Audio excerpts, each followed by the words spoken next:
want you to get rolling.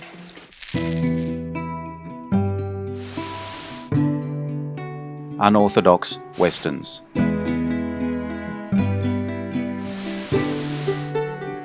I had a thought today to search for the best unorthodox westerns. Why not, right?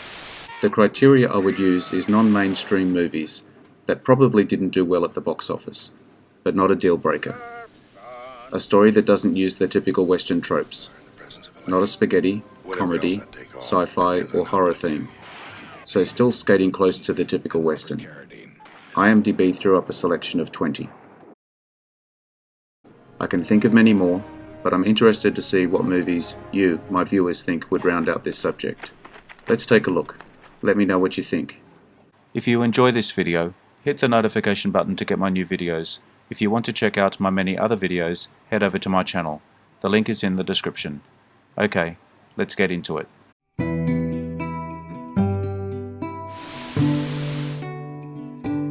The Culpepper Cattle Co, 1972. Director, Dick Richards. Young farm boy who always wanted to be a cowhand. Talks a tough trail boss into hiring him on a cattle drive. Directorial debut of Dick Richards. The theme melody by Jerry Goldsmith is the same as another film scored by Goldsmith, The Flim Flam Man, 1967. First producing credit by veteran producer Jerry Bruckheimer. There was a composer's strike at the time. Jerry Goldsmith's music was used as stock. Cast: Gary Grimes, Billy Greenbush, Luke Askew, Bo Hopkins. Well, that's one hell of an ambition, boy. Yeah! Barquero, 1970. Director, Gordon Douglas. At a river crossing, a standoff between a gang of outlaws and local townsfolk ensues. When the ferry barge operator refuses to ferry the gang across the river, Robert Spar was originally set to direct, but he was killed in a plane crash while scouting locations in Colorado. Gordon Douglas was hired to replace him. Three of the principal actors, Warren Oates, Mariette Hartley, and John Davis Chandler, also starred in Sam Peckinpah's Ride the High Country, 1962. Lee Van Cleef's first American-made movie since 1962's How the West Was Won. Also his first starring role in one. Cast: Lee Van Cleef, Warren Oates, Forrest Tucker, Kerwin Matthews.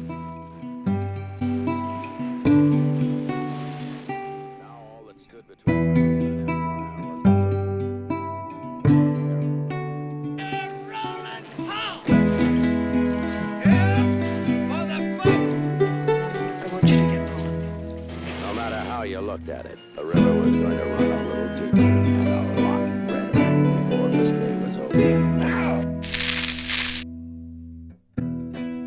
Coogan's Bluff, 1968. Director, Don Siegel. Arizona Deputy Sheriff Coogan is sent to New York City to escort an escaped fugitive back for trial. When Coogan, Clint Eastwood, is searching the New York City nightclub, the large screen plays a scene from Tarantula, 1955, a B science fiction movie which was Eastwood's fourth movie. This movie was the inspiration for the television series McCloud, 1970, starring Dennis Weaver. Herman Miller had written the story for this movie and then later changed a few details to create McCloud. Cast: Clint Eastwood, Lee J. Cobb, Susan Clark, Tisha Sterling.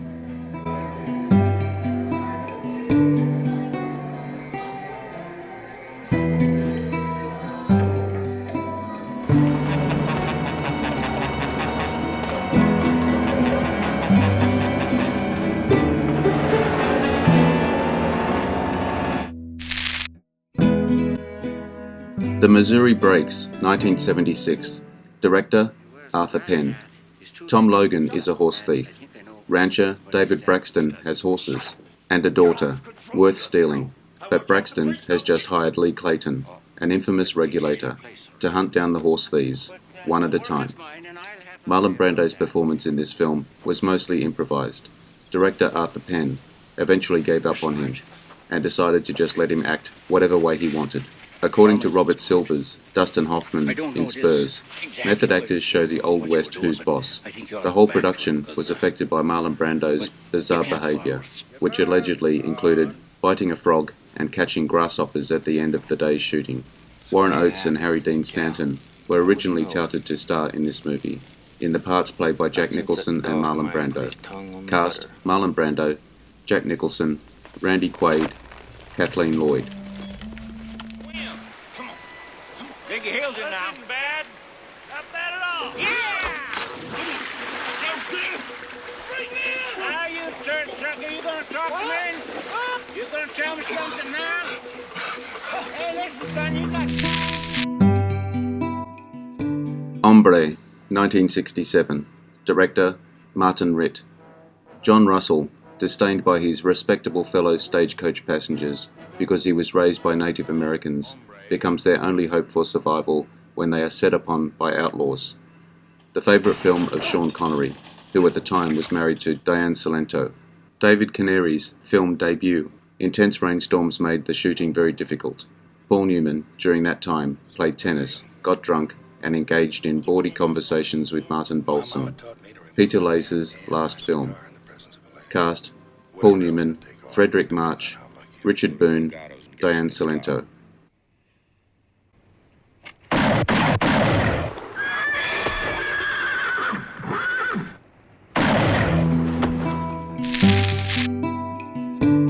The Long Riders, 1980. Director, Walter Hill. The origins, exploits, and the ultimate fate of the Jesse James gang is told in a sympathetic portrayal of the bank robbers made up of brothers who begin their legendary bank raids because of revenge. The roles of Jesse James and his son, Little Jesse, are played by father and son, James and Callan Keach. The film stars 4 sets of actual brothers, the Carradines, the Keaches, the Quaids, and the guests. Edward Bunker, who plays Chadwell in the Northfield bank robbery, was actually, among many others, a convicted bank robber. Originally, Jeff Bridges and Beau Bridges were going to play the Ford brothers, but they could not fit it into their schedules. Cast: David Carradine, Stacy Keach, Dennis Quaid, Keith Carradine.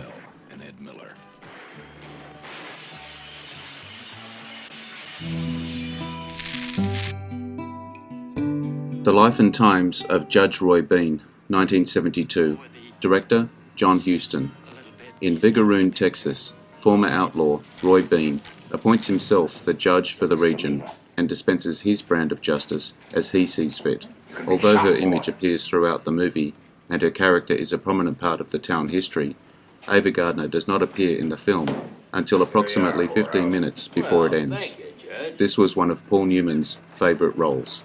John Milius claimed his experience on this film prompted him to going into directing, out of self-defense and a desire to control. Cast: Paul Newman, Ava Gardner, Roy Jensen, Gary Combs. Come on, Beano! Come on, Beanie! Come and get it! I'm ready for you, Beano!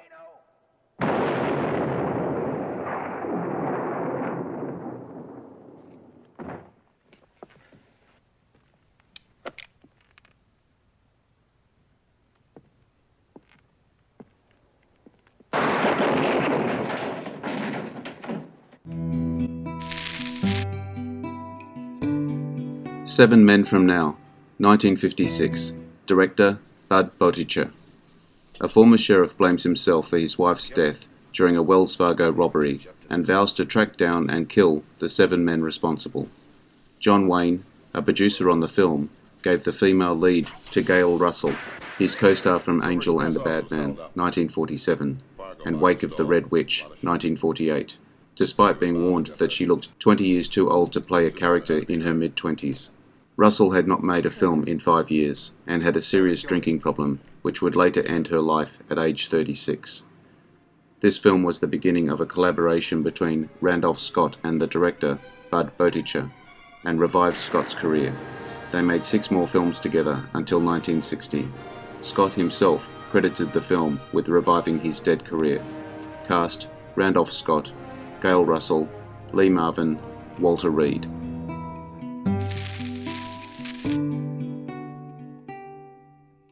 Bad Company, 1972. Director, Robert Benton. A God-fearing Ohio boy dodging the Civil War draft arrives in St. Joseph, where he joins up with a hardscrabble group of like runaways heading west. According to Jeff Bridges, the gunfight in the forest had to be completely reshot after the film was ruined in the lab. 26 years after this movie was released, Jeff Bridges, Jake Rumsey, and David Huddleston, Big Joe, appeared together again as the Dude and Big Lebowski.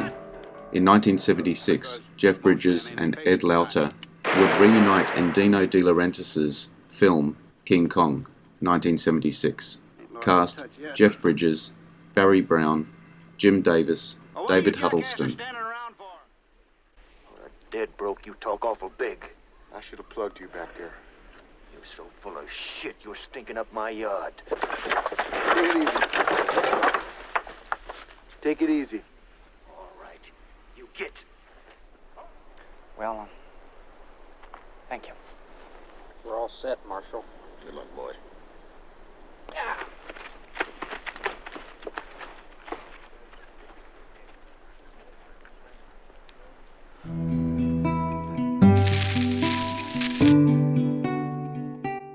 The Ballad of Cable Hogue, 1970.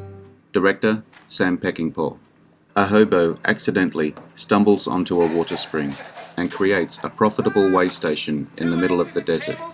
Production on the film fell weeks behind schedule due to bad weather. When filming was suspended, director Sam Peckinpah, along with the cast and crew, would drink. When filming finally wrapped, the bar bill came to over $70,000, equivalent to over $500,000 today. This was the favourite film of the director. Often, when asked to speak about his work, he brought a print of this film to show, instead of one of his more famous works. Only credit for actor Slim Pickens' brother, Easy Pickens. Cast: Jason Robards, Stella Stevens, David Warner, Strother Martin. I suggest you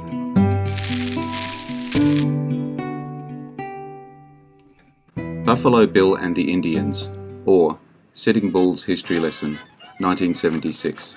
Director, Robert Altman.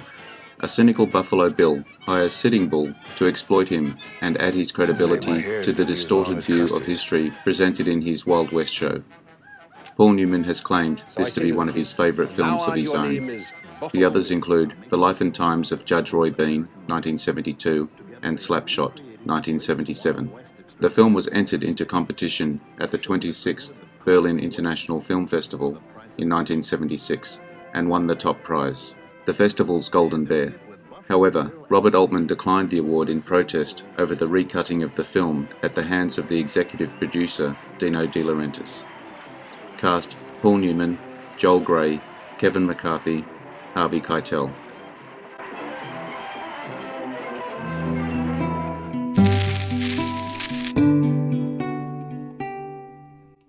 Flaming Star, 1960. Director, Don Siegel. When fighting breaks out between two cultures in West Texas, the mixed-blood Pacer tries to act as a peacemaker, but the flaming star of death pulls him irrevocably into the deadly violence. Elvis Presley was inducted into the Los Angeles Indian Tribal Council by Native American Wani Ota after portraying the son of an Indian and a white settler in this film. Andy Warhol's famous diptych of Elvis Presley as a cowboy came from a shot in this movie. In the beginning, Angus Pearce, Richard Jekyll, has no partner with which to dance, so he grabs a wooden chair. The warden said, "Hey buddy, don't you be no square. If you can't find a partner, use a wooden chair." This line is from the title song of Elvis Presley's film, Jailhouse Rock, 1957. Cast: Elvis Presley, Barbara Eden, Steve Forrest, Dolores Del Rio. Get out of the way. She was worth 1,000 of them and they let her die. Oh, you'll be all right. When I was fighting off the other car was...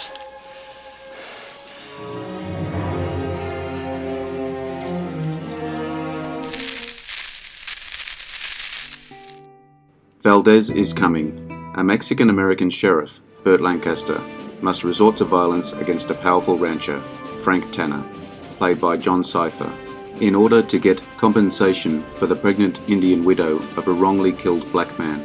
In this movie, Valdez appears as a part-time shotgun rider on the Hatch and Hodges stagecoach. Elmore Leonard, who wrote the novel that this movie is based on, used the same stagecoach service in other of his novels, like Hombre and Last Stand at Sabre River. Final film of Frank Silvera. Se encuentra bien. Puede levantarse.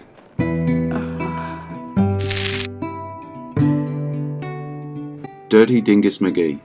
Icebreaker Dingus Magee is looking for a gold train when he comes upon old acquaintance Hogue Birdsill on stage to San Francisco, California, and robs him of his money. Hogue goes to the nearby town of Yerkes Hole, where Belle Knops is both mayor and bordello madam. She appoints Hogue town sheriff and tries to get him to stir up the Indians so the soldiers at the nearby fort, the main customers, won't go to Little Bighorn. Dingus tries to stir up more trouble and gets involved with the pale, baby-talking Indian Anna.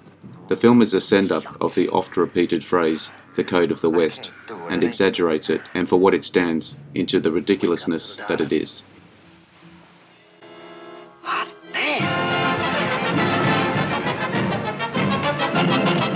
Every time I take my pants off, you come at me with a gun. Little Big Man. Jack Crabb is 121 years old as the film begins. A collector of oral histories asks him about his past. He recounts being captured and raised by Indians, becoming a gunslinger, marrying an Indian, watching her killed by General George Armstrong Custer, and becoming a scout for him at Little Bighorn. In order to get the raspy voice of 121-year-old Jack, Dustin Hoffman sat in his dressing room and screamed at the top of his lungs for an hour. Chief Dan George became the first Native American to receive an Academy Award nomination for acting. Because they are strange. They do not seem to know where the center of the earth is. We must have a war on these cowards and teach.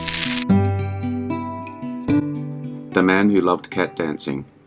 It's the frontier of the American West. Shortly after being released from prison, where he was serving a sentence for murder, Jay Grobart leads a band of 3 other men, Dawes, Billy Bowen, and an Indian named Charlie Bent.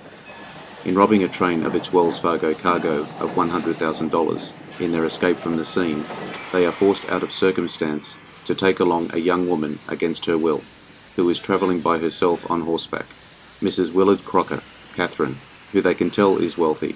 Although they do not let her go, she vows that she will not tell the authorities about them as she, like them, is running away. The investigator for Wells Fargo has a posse of men on their trail. That posse includes Willard Crocker, a mining executive. Lapchance allows Crocker to come along, despite having the feeling that he is not solely looking out for his wife's best interest.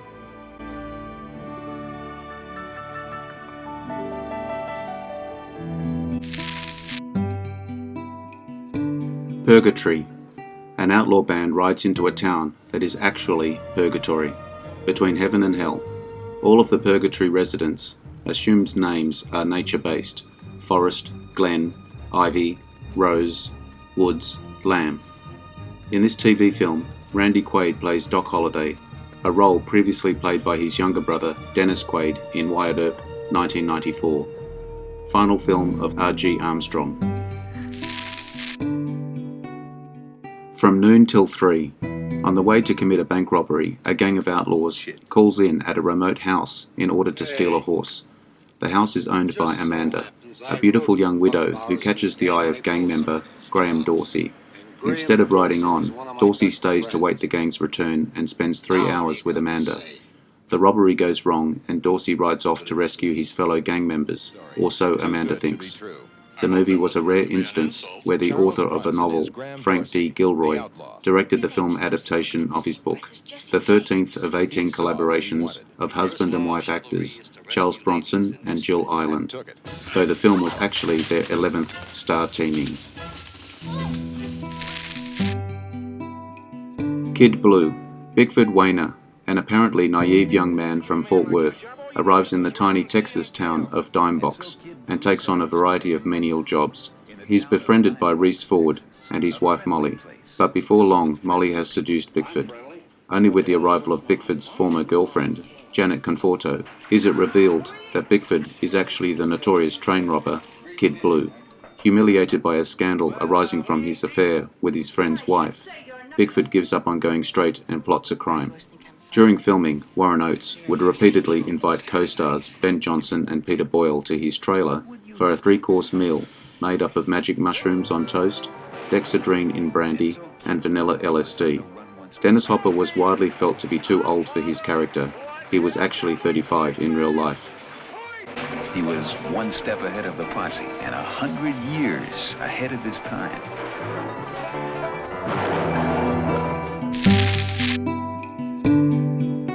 The Spikes Gang. In the Old West, impressionable teenagers Will, Les, and Todd find an injured bank robber who asks for their help. At first, the boys are scared and reluctant to help, afraid of getting into trouble with the law and their parents. Robert Beatty, despite being credited as the sheriff, is nowhere to be seen. This is the second film in which Charles Martin Smith and Ron Howard appear together. They co-starred in American Graffiti, 1973, the year prior. The extremely low holsters worn by the three boys are so unauthentic to the period as to be downright silly.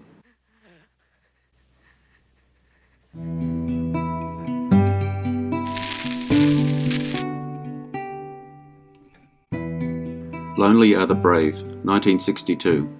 In order to free his best friend, Paul Bondi, from jail, cowboy Jack Burns gets himself imprisoned, only to find out that Bondi does not want to escape. Thus Burns breaks out on his own and is afterwards being chased in the mountains by Sheriff Johnson with a helicopter and jeeps. After Kirk Douglas read The Brave Cowboy by Edward Abbey, he purchased the rights to it and gave the project to his friend, Dalton Trumbo. Douglas said Trumbo's screenplay was perfect, the best he had ever read, and he didn't change one word of it.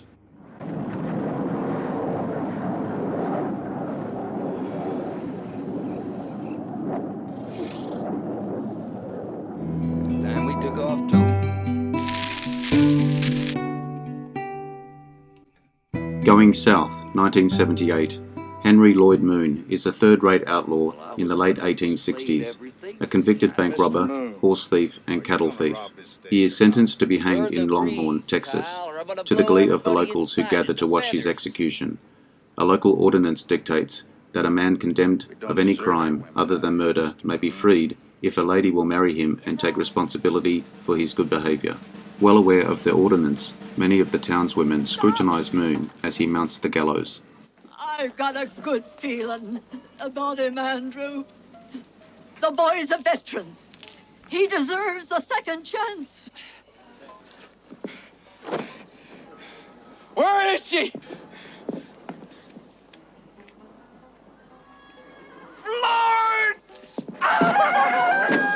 Lawrence!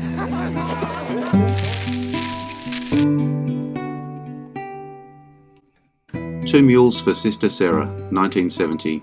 Just after the American Civil War, a former soldier named Hogan, Clint Eastwood, rides up on a naked woman about to be raped by bandits.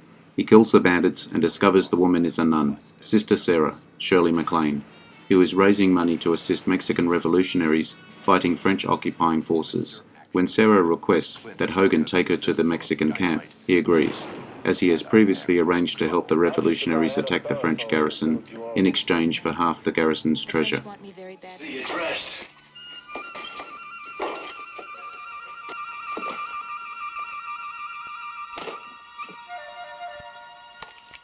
The least you can do is take off your hat. I haven't got time for that. A movie that's crazy one moment. Barbarosa, a 1982 American Western film starring Willie Nelson and Gary Busey as a young cowboy on the run from the law who partners with a famous bandito and learns about life from him. One of the best overlooked westerns. It is a tale of betrayal, vendetta, honour, and dignity. Barbarosa was the first American-made film by noted Australian director Fred Skepsey. Willie Nelson had read only 2 pages of the film's screenplay when he decided he wanted to do the movie. Nelson exclaimed, "I want to be this guy, Barbarosa." Kill me today? You know who I am? I know who you are.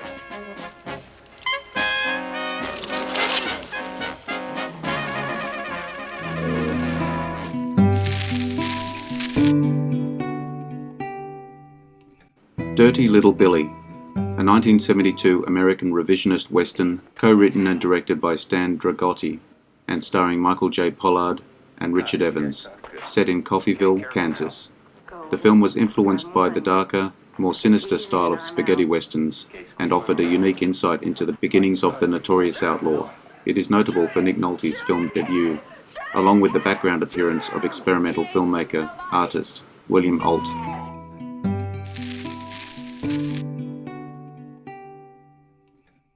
Bite the Bullet, a 1975 western written, produced and directed by Richard Brooks and starring Gene Hackman, Candice Bergman and James Coburn, with Ian Bannon, Jan Michael Vincent, Ben Johnson and Dabney Coleman in supporting roles.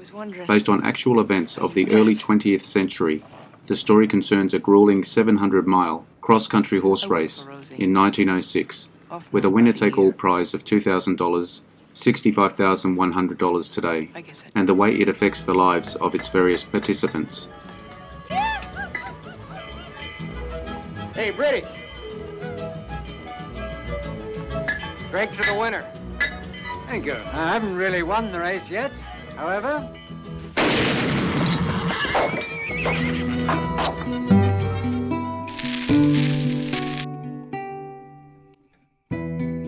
Posse, a 1975 revisionist western in Technicolor and Panavision, produced and directed by Kirk Douglas, who also starred. The plot centers on a US Marshal with political ambitions, leading an elite posse in pursuit of a notorious train robber to further his political career.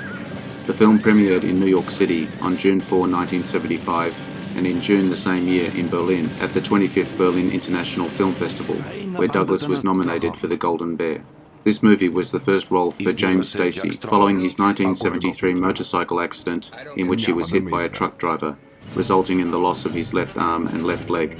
Kirk Douglas created the role especially for Stacy. You know what I regret most? Was killing that sheriff out there in the street. Because, mister, that should have been you. I don't usually attend hangings, but in your case, I might make an exception. Man in the Wilderness, Zachary, Richard Harris, is based on real-life mountain man Hugh Glass. One of the two men left behind to await Glass's death was a very young Jim Bridger. James Doohan was an 11th hour casting choice. He replaced two actors who dropped out. The bear attack scene was shot using a combination of real trained bear and a stuntman in a bear suit. This film is often mistakenly thought to be a sequel to A Man Called Horse, 1970, due to Richard Harris starring in both films within a year of one another, and the similarities that both films' storylines share. I want two men to stay behind and bury him. Dig his grave. Captain Henry wanted to bury him and forget him.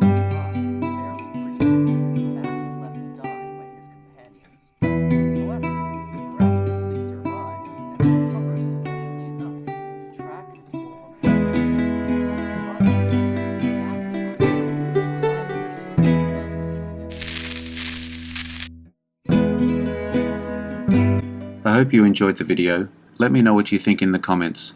I appreciate your likes and subscribers. Hit the notification button to get my new videos. Take a look at my channel and check out my Facebook page. The links are in the description. I am Wrangler. Bye for now. See you again soon.